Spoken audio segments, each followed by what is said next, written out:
I've said this many times. I guess I'll make another video about it. Meditation. And it's there's just a pattern that I have observed with people who meditate and people that seem to find peace. I just watched this one video about this guy who had, I don't know, a concussion or something, and he was sort of faced his own death. And there was the word meditation in there, and guy likes to be present. Guy is definitely loving, all of these nice words that we want to hear, that we're kind of trying to experience, but attached to that is always about death. Everybody's aiming for death. Another guy that I have deep respect for, I'm noticing, he meditates and is a big supporter of meditation, and yet death, it's all about death. And not one particular guy had a death experience, and it was really amazing experience. That death is a good thing. And it's like we're not connecting the dots, that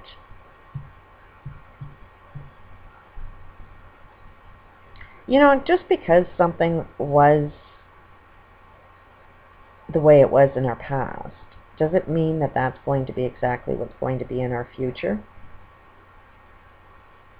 Just because, the sun rises in the same place all the time, does that mean it's going to rise in the same place all the time in the future? I mean, now over hundreds of years, we're starting to see the planet have, tilt a little bit, so the sun ain't coming up in the same spot all the time. You may think it is, but, if you're, really watching it, it isn't. And all of our human history, we've all died. Doesn't that put a little programming into you that humans die? To live means you should die. And it's like, if we want to face truth, where I end up finding out, what I ended up finding out is, like if you want to meditate and you want to get yourself clear and you want to get yourself right to the very, very, root and get rid of all of the rules, how come the death rule isn't out? How come that is the one rule that's definitely, you'll never ever get rid of the death rule when you meditate. I mean, you're clearing your mind of everything else except for that death thing. And why? Why? Why do people meditate? What's the purpose? What's the drive? What's the motivation that gets you to meditate in the first place?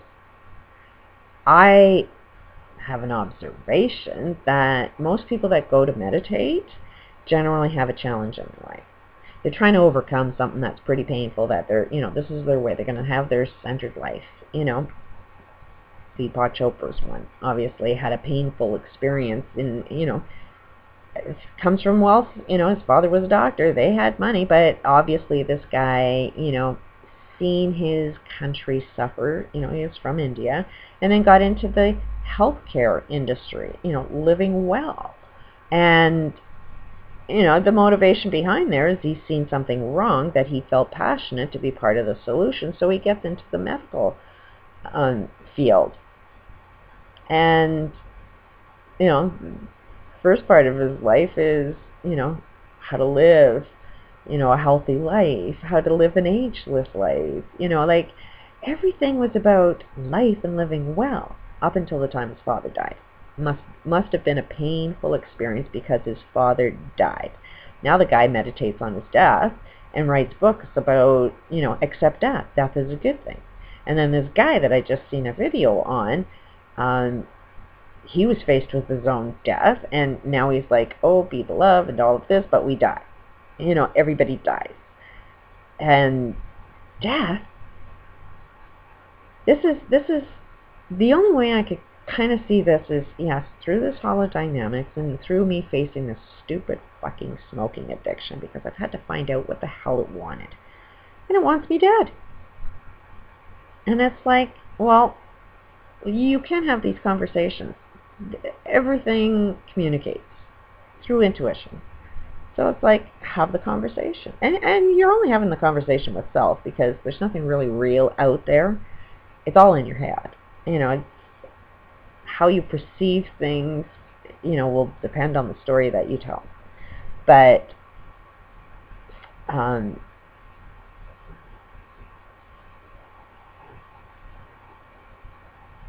was I going to say? I'm losing my train of thought. But this guy, you know, they all see, okay, the smoking addiction, that's what it was.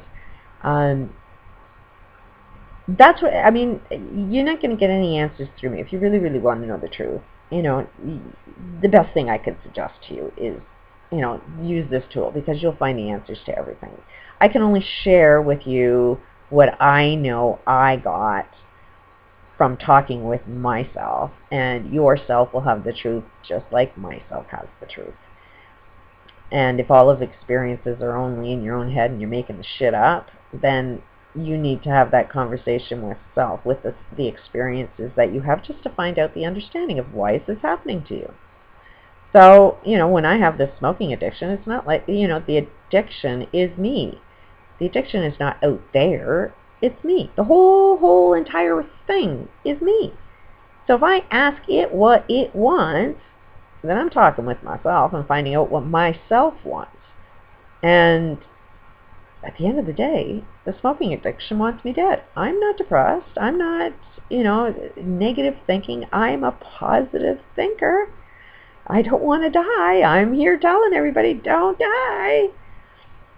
If that's not the way to go, and our life choices will kill us, my smoking will kill me. You know, and that's, you know, when you talk to the smoking addiction wants me dead, it's okay, so why do you want me dead? And the thing says, well, because you'll be out of pain.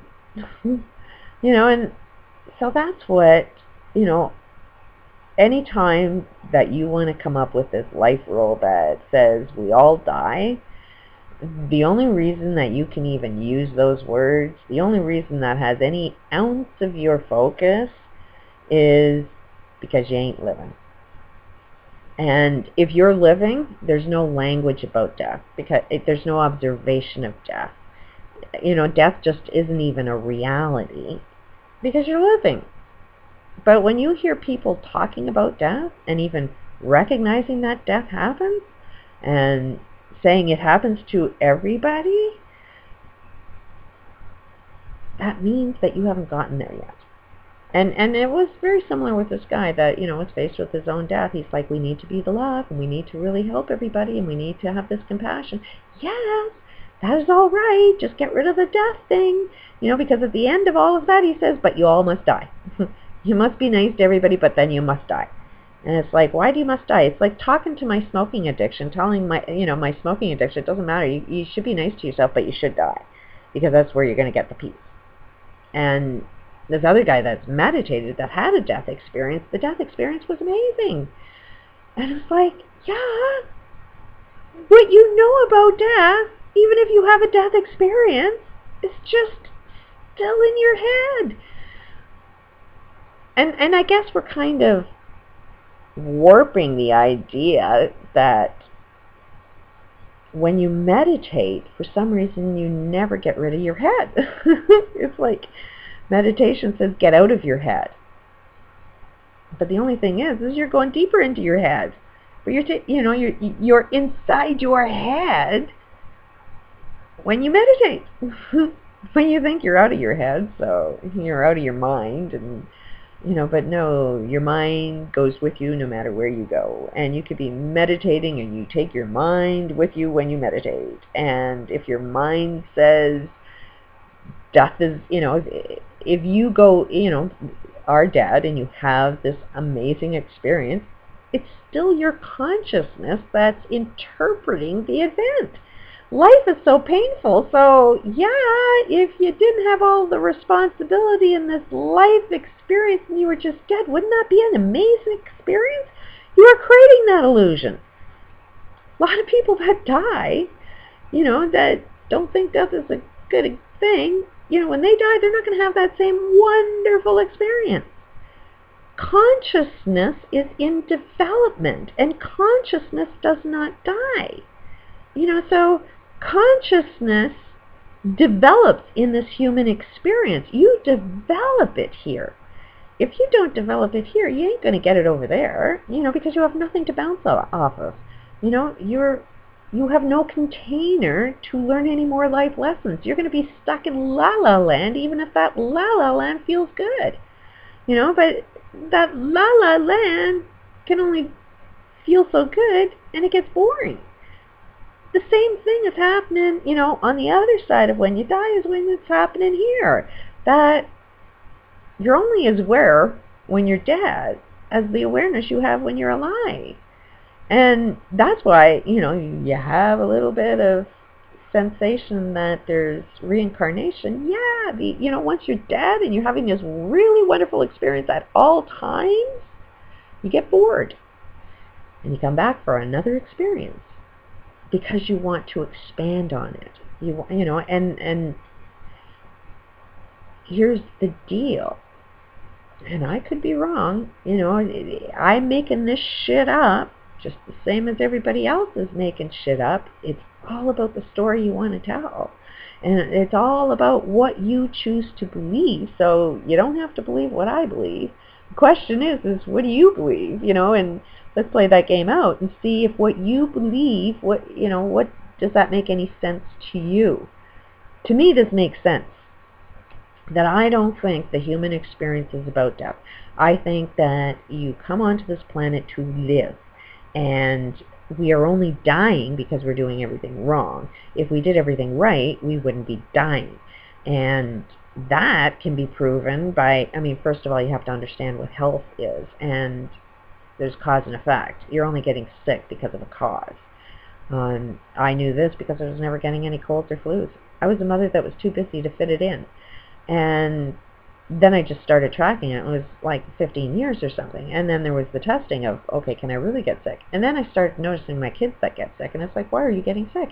They always needed attention. They always were dealing with a challenge. My daughter just had a cold. And it's like, okay, what are you faced with in your life right now? Yeah, she had a major challenge. And it's like, okay, well, deal with the major challenge and watch the cold go away. Guess what? As soon as, she's faced it and says, well, by the way, this is going on. As soon as she sort of looked at it, the cold's starting to go away, and she's starting to sort of like pamper herself, because that's what it is. When you're sick, what happens? You end up looking after yourself. You can't look after yourself unless you get sick, it seems. But I think that all accidents can be prevented. Aging can definitely be controlled. You have new cells all the time. You make a completely new body every 7 years. So why the hell would your body age? If you're making newborn cells. Every single day that you're alive, you're making newborn cells. You're giving birth to yourself with brand new baby cells that haven't even aged yet. So you can choose to be old or choose to be young, depends on how you want to perceive and interpret and face the challenges. Is it wearing you out? If it wears you out, when you make a new cell, that cell says you're a worn out cell. So have the worn out experience. So that's how you end up aging. But I do not think that this body container is forever. I think there's a way of getting out of it. And it's only through love, it's only through wanting to live, and then it's a transformation like a butterfly. And we do have the genes, apparently. In your heart, you have the same gene that transforms a caterpillar into a butterfly. Humans are the only ones that have that same gene, and that gene is found in the human heart. So we have the potential to transform into something else.